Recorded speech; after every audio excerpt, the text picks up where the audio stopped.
하나님 아버지 감사합니다. 사순절 34번째 날을 맞이합니다. 오늘도 말씀하시고 깨닫게 하여 주시옵소서. 날마다 넘어지고 자빠지지만 그러나 주님의 형상을 닮아가는 이 길을 포기하지 아니하고 더욱더 힘을 내어 나아갈 수 있도록 우리를 붙들어 주시옵소서. 예수님 이름으로 기도드립니다.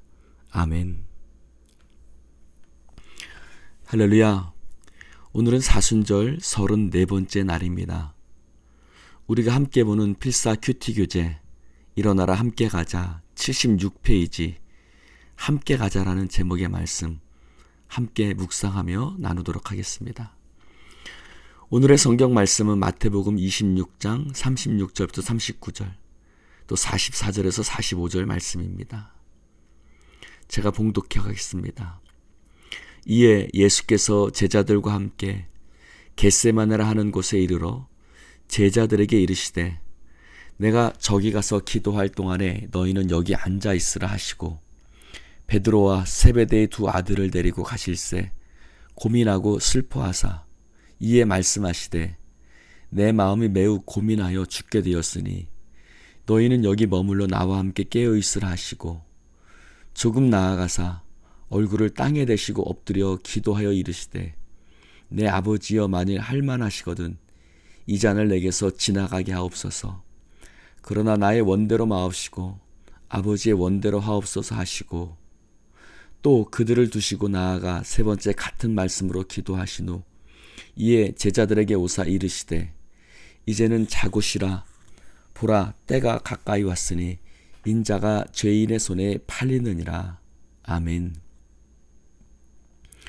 설교를 준비할 때 기도하지 않으면 말씀 속에 담긴 하나님의 뜻을 깨닫기가 힘이 듭니다.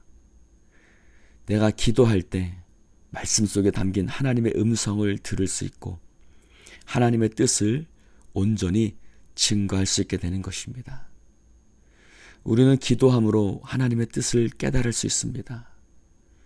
그리고 기도를 통하여 나의 정과 욕심이 아닌 하나님의 뜻에 순종할 힘을 얻게 되는 것입니다.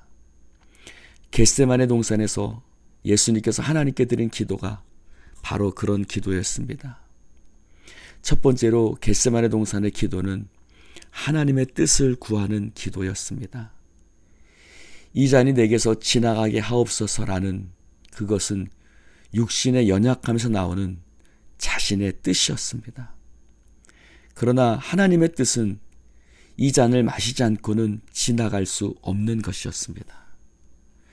그렇게 예수님은 하나님의 뜻을 내 뜻이 아닌 하나님의 뜻을 구하는 기도를 드렸습니다. 두 번째, 겟세마네 동산에서 드린 기도는 내 뜻이 아닌 하나님의 뜻에 순종하는 기도였습니다.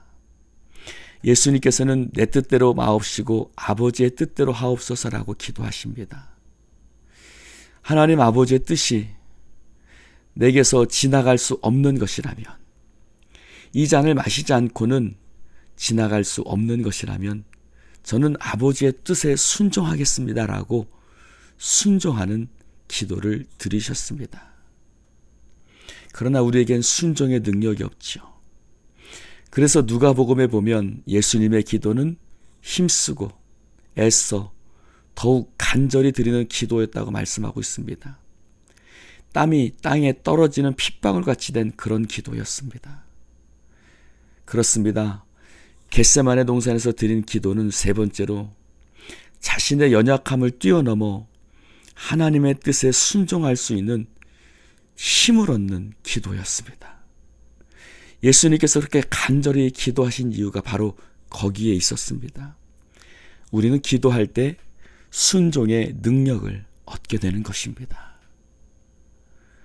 예수님께서는 마태복음 6장에서 너희는 이렇게 기도하라 주기도문을 가르쳐 주셨습니다. 그리고 겟세마네 동산에서 예수님께서는 하나님께 기도드렸습니다. 주기도문의 실천편이 되는 것입니다. 다시 말하면 겟세마네 동산의 기도를 통해서 주기도문의 참된 의미를 깨닫게 되는 것입니다. 예수님께서 우리에게 가르쳐 주시는 기도의 참된 의미를 깨닫게 되는 것이죠. 그렇다면 예수님께서 우리에게 가르쳐 주신, 이렇게 기도하라고 가르쳐 주신 주기도문의 참된 의미는 무엇입니까?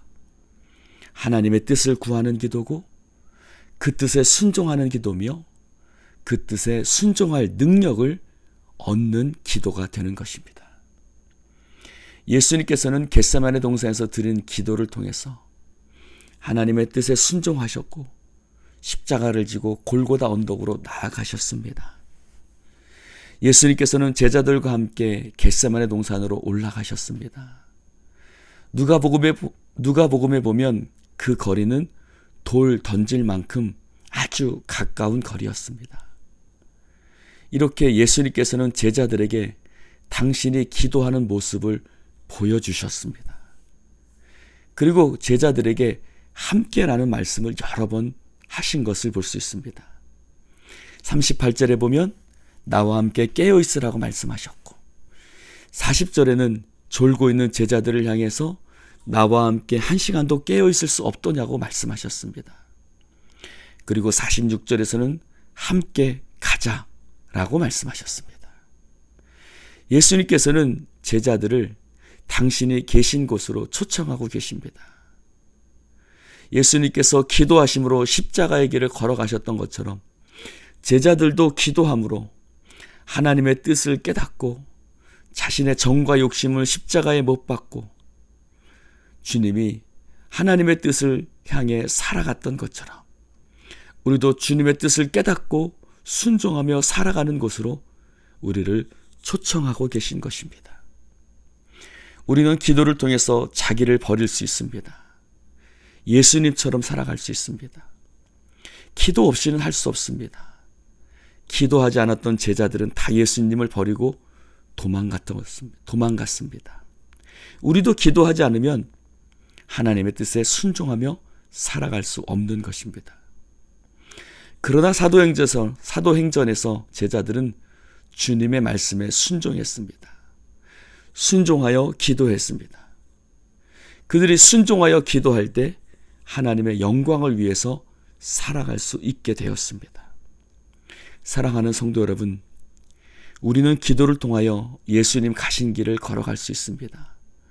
주님을 닮아가는 것, 주님의 형상을 회복하는 것, 바로 그것은 기도하는 자리에서 시작하는 것입니다. 여러분, 오늘도 기도하는 자리에서 진정한 사순절이 시작되는 것입니다. 기도하시겠습니다. 기도를 들어주시는 하나님, 모든 것을 아시는 예수님께서 고통스러운 십자가의 길을 앞두고 간절하게 기도하시는 모습을 묵상하였습니다. 하나님, 저의 기도가 쉬운 길로만 가려는 우리의 욕심으로 드리는 기도가 되지 않기를 원합니다. 우리의 기도가 하나님을 설득하려던 미사여구가 되지 않기를 원합니다. 하나님, 저의 기도가 오직 하나님의 마음을 아는 기도가 되기를 원합니다. 우리의 기도가 하나님의 뜻에 순종하는 다짐이 되게 하여 주시옵소서. 기도 속에서 나의 계획을 내려놓고 하나님이 보여주시는 길을 알기를 원합니다. 도와주시옵소서. 예수님 이름으로 기도드립니다. 아멘.